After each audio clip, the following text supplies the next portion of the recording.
Hello, I'm Dave Karger. I am here to take a moment before our next film, Sleepless in Seattle, to express our immense sadness at the loss of one of the film's stars, a man who was also one of the greatest cinematic storytellers of his generation, Rob Reiner. My fellow hosts and I recorded this conversation before the untimely passing of Rob and his wife, Michelle, on December 14th, and we will have a full tribute to Rob on TCM in the coming weeks. Rob Reiner was a great friend of ours at TCM. He was an actor, filmmaker, and activist who often appeared on the network and at our film festival to discuss his work, wit, and wisdom. We will always be grateful to him while we continue to mourn, and we will also be grateful that his work and talent continues to live on, including in the form of his charming performance in this film. So here are my fellow TCM hosts and I discussing Sleepless in Seattle. It is midnight on the East Coast. Happy New Year. Happy New Year. Yeah. Welcome to 2026. Will it be better than 2025? The bar is low. So we've seen Norman Jewison's Only You earlier tonight, and we started with Bridget Jones's Diary. And now we get to what is in the canon of great romantic comedies. I suspect that Sleepless in Seattle's pretty consistently close to the top of the list, at least from the era. Yeah, and great for us. A great fit for us at TCM because it is such an homage to The Dirty Dozen. I mean, and Affair to Remember. And it feels Trini classic. Lopez. It feels timeless, yeah. But it also feels, because of Nora Ephron, just so pointed and so of its time. I adore it. I think we all do. I think she pulls off such a magic trick by having this romantic comedy between two people who don't even talk until the end, and then they barely even talk, but it's still completely romantic. Nora Ephron said she wanted to talk about these ideas that we're fed in romantic movies, such as An Affair to Remember, the notions we have about romance given to us in movies. That's your problem. You don't want to be in love. You want to be in love in a movie. That's how I felt my entire life. And I watched Sleepless in Seattle, and it does the exact same thing. Right. So I love Bridget Jones's Diary, but one of the things I complained about was that she was sort of, a little bit too bumbling. And then in Only You, I didn't really buy that those two people were in love. And I thought she was too silly for this, being obsessed with what had happened with a little game her brother was playing when she was a kid, that she should meet this guy, Damon Bradley. I think what is pulled off brilliantly here is the very smart things that you guys were talking about, this dream and this idea of romance that is societally embedded in women, right? But here, there's never a moment, even though Meg Ryan as Annie does some kooky, outlandish things. A little creepy at times. Sure, yes. but little stalkery. But it never feels, because she even knows it's stalkery. So that's why she won't. So she doesn't approach. She doesn't call. Yeah. She realizes that she's probably come too close to the line, and she backs off. So to me, this accomplishes what is clearly so difficult, and gets her to clearly believe in this myth, but never act like a lunatic. Act like a composed, real person with a real job. Yeah, I think that's true. And I think another thing that contributes to that is making Tom Hanks a father, so that she's not just approaching some guy. She sees him with his son. And that requires like a different kind of respect for who he is and a kind of boundary.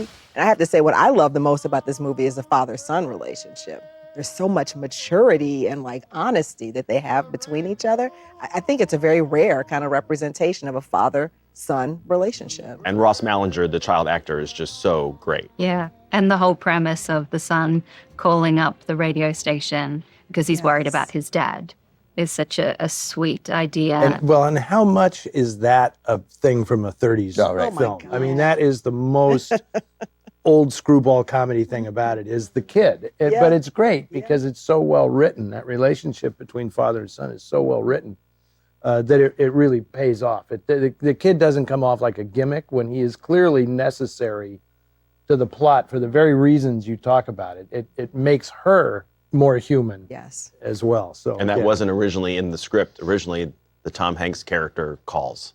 And it was through the revision and bringing other writers on. This is an example of a movie that actually was helped by having additional writers on it, I think.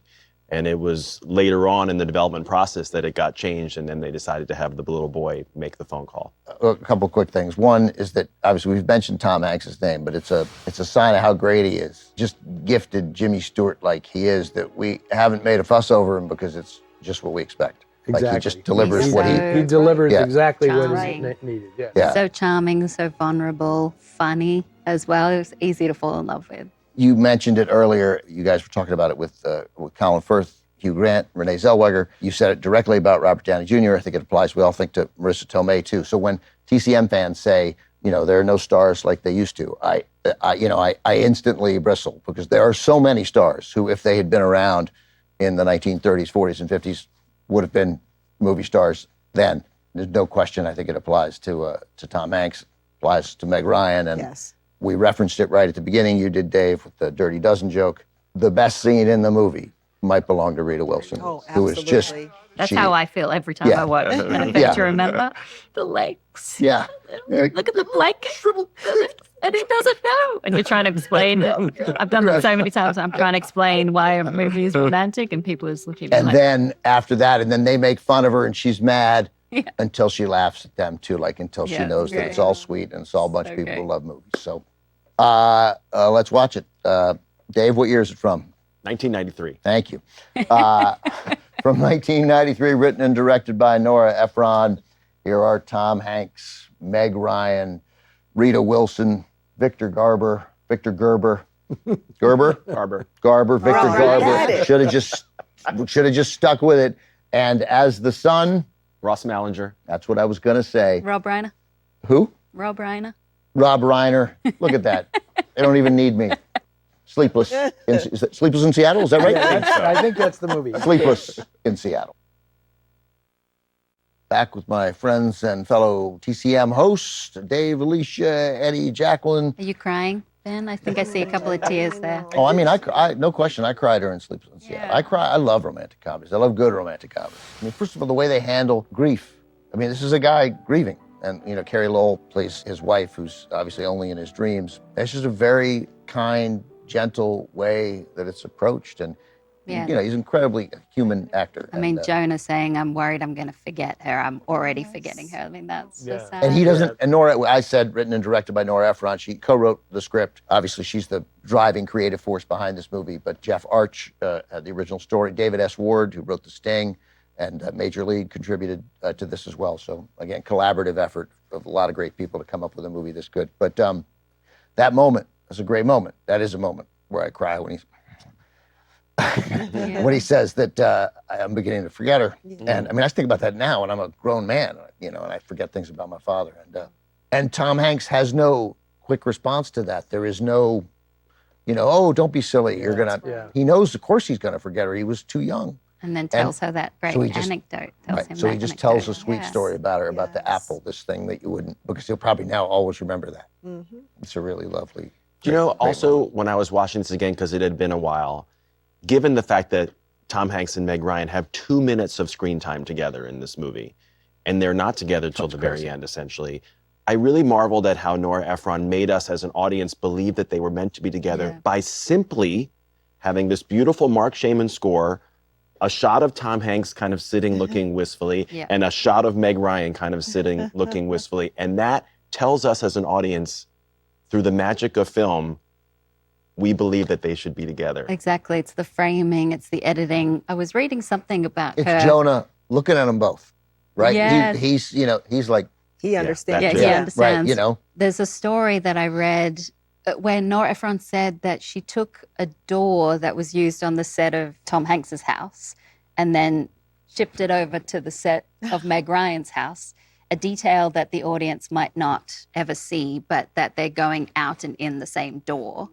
felt symbolic to her and a Interesting. way to kind of connect them, maybe subconsciously for us. But you're right, you don't That's think that they're apart for the most of the movie because of the way that it's I edited and love framed. that. And you also see Meg Ryan peeling an apple Yes, you earlier do. in the movie. Yeah. oh, I didn't get that. So Oh, there's touches. another little touch that connects them. It's crazy that, of course, it's only 2 minutes, and how many words they say to each other? Yeah. 6? Like, They just it's look almost at nothing. each other. They just look, it's you, Mm. right? Mm. And then we should go. And then she has what she would really think of, does he mean him and Jonah, or does he mean all of us, right? And there's a heads, right? And then he's like, shall we? Oh, come on. And she says hi to Jonah first. She says hi to Jonah Which first. is the Before right she thing even to says do. hi to Sam. Also, Bill Pullman. Walter. Poor Bill Pullman. Bill Pullman, the Yeah, podiatrist. He's so good. Bill Pullman, the Bill podiatrist. Pullman is always great in everything, but that was the one charming. thing in the movie that stuck in my craw. No guy is going to take it this easily. You know, they're sitting at the table together, and it's just like Valentine's Day. You know what, Eddie? Valentine's I Day. actually disagree because I didn't think he took it that well. Because he doesn't really bless it.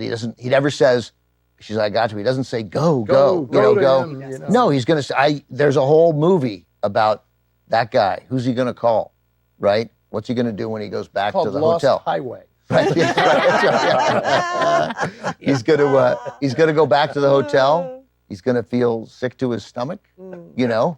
But he's going to meet somebody because he's Bill Pullman. He's very handsome. And he's the president 3 years later. President 3 years There later. you go. There you go. But this is also like capturing this moment of like modern dating, or it's trying to, right? Like he doesn't know how to approach women now, and Rob Reiner's telling him, oh, the women are going to want to pay, or there's a different kind of aggressiveness. You call her up. You say, come on, let's get together. We'll look at swatches. Call her on the phone.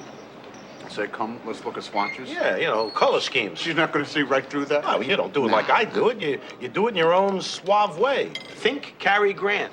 And all of the like travel too, right? Like, you know, the idea that you would have long distance or somehow that you can make a relationship work, not necessarily with the boy or girl next door. Yeah. It's a fascinating look at how just the geography of dating was seen to be changing at that moment. Also, like it's like you said, a time capsule of that particular moment, because now with smartphones, the internet, social media, that whole premise is ruined. There's That's no right. stakes. That's right. But this is like, if she doesn't go to the top of the Empire State Building, they might never. They might That's never. right. They might never big. meet. Big stakes. Yeah, man, I do. I love this movie. Me too. I watch it every year. Do you? So thanks for the excuse to watch it again. Let's toast again. Yeah, let's do that. Before we wrap up the evening. Let's see. Look at New this. See, I need it. beginnings. Happy New Year. Happy New Year. So Happy great New to Year. be with Happy all New of you. Year. Benjamin. Happy New Year. Let's do it Happy New Year. again.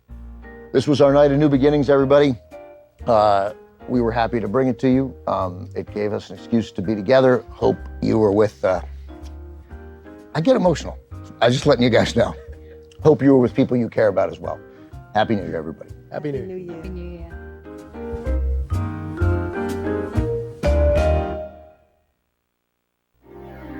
Next on TCM, Diner, then Metropolitan, and later, Double Wedding. TCM gets good reception tonight.